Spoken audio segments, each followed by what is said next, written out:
গরম গরম ধোয়া ওঠা এই শীতের মধ্যে চিতই পিঠা কার কার পছন্দ? আমার তো অনেক পছন্দ। হ্যালো এভরিওয়ান, আসসালামু আলাইকুম। কেমন আছেন সবাই?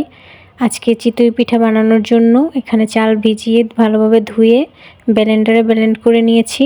এখানে সব ধরনের উপকরণ দিয়ে চালের গুঁড়োটা মাখা হচ্ছে, মেখে রেখে দেবে। আর ওইদিকে মাংস বসাবে রান্না। বন্ধুরা, শীত তো চলেই আসছে, সবাই হয়তো ভরপুর শীতে নানান ধরনের পিঠা খাচ্ছে।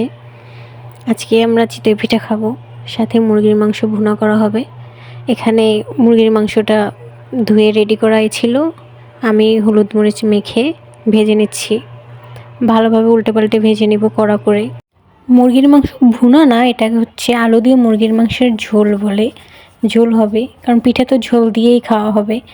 এখানে কড়াইতে মরিচ বাটা দিয়ে দিলাম, তেল দিয়ে তার মধ্যে মরিচ বাটা, পেঁয়াজ রসুন বাটা, মরিচের গুঁড়ো, হলুদের গুঁড়ো, ধনিয়ার গুঁড়ো, স্বাদমতো লবণ দিয়ে কিছুটা পানি দিয়ে ভালোভাবে মশলাটা কষিয়ে নিচ্ছি।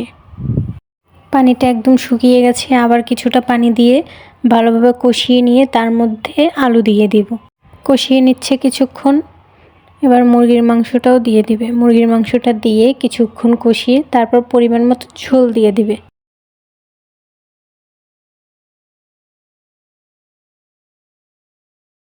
কিছুক্ষণ জাল করে নিয়েছি, এই তো ঝোলটা ফুটে এসেছে।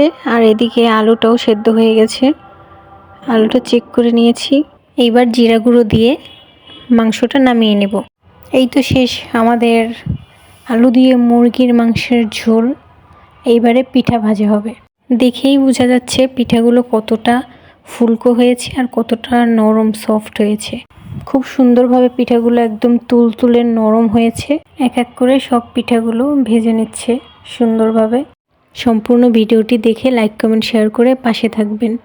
চিতই পিঠা কার কার পছন্দ? আর চিতই পিঠা ভর্তা দিয়ে খেতে বেশি ভালো লাগে নাকি মাংস দিয়ে? কমেন্ট করে জানাবেন কিন্তু। ধন্যবাদ সবাইকে পুরো ভিডিওটি দেখার জন্য।